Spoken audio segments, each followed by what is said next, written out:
এসেছি আজকে আমাদের পার্টির জেলা কমিটির ডাকে আসন্ন যে এই বিধানসভার সাধারণ নির্বাচন সেগুলো একটা কর্মী সভায় আমি গত 4 দিন ধরে আসামে আছি এবং মানুষের যে এই নির্বাচন সম্পর্কে মন কি বাত বোঝার জন্য আমাদের দেশের প্রধানমন্ত্রী যে মন কি বাত করে আমি মন কি বাত জানার জন্য আগরতলা থেকে ফ্লাইটে না এসে আমি ট্রেনে এসেছি।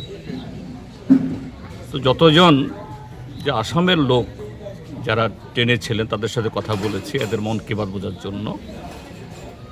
তাদের অধিকাংশ মেজরিটি বলছে যে না, আসামকে এই ডক্টর হিমন্ত বিশ্ব শর্মা এবং তার দল বিজেপির হাত থেকে উদ্ধার করতে হবে। গত 10 বছর, তার মধ্যে ডক্টর হিমন্ত বিশ্ব শর্মার হাতে 5 বছর, এর আগেরবারও তিনি ছিলেন অর্থমন্ত্রী হিসাবে। এটাকে একটা গোটা পরিবারের হাতে কক্ষিগত করার চেষ্টা হচ্ছে। প্রত্যেকটা মানুষ ক্ষুব্ধ। এখানকার যুবকদেরকে যে স্বপ্ন দেখানো হয়েছে সেই স্বপ্ন সাকার হয়নি। কৃষকরা আরও বেশি ফকির হয়েছে।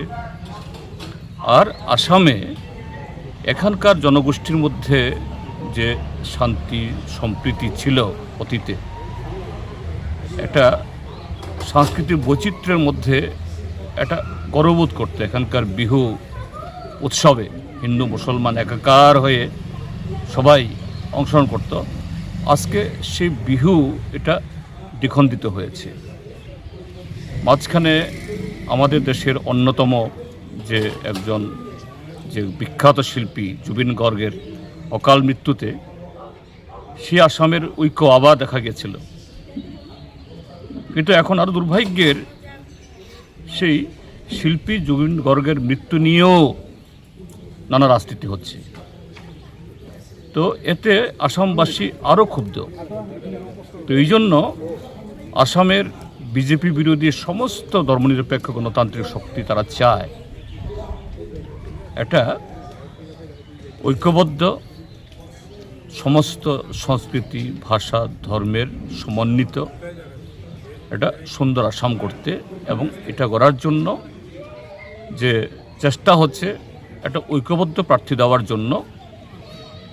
এখন সেখানে যে সমষ্টিই হোক, যেখানে এই বিজেপি বিরোধী যেই প্রার্থী হন তাকে জেতানো বিজেপির হাতে রক্ষা করার জন্য মানুষ সংকল্পবদ্ধ।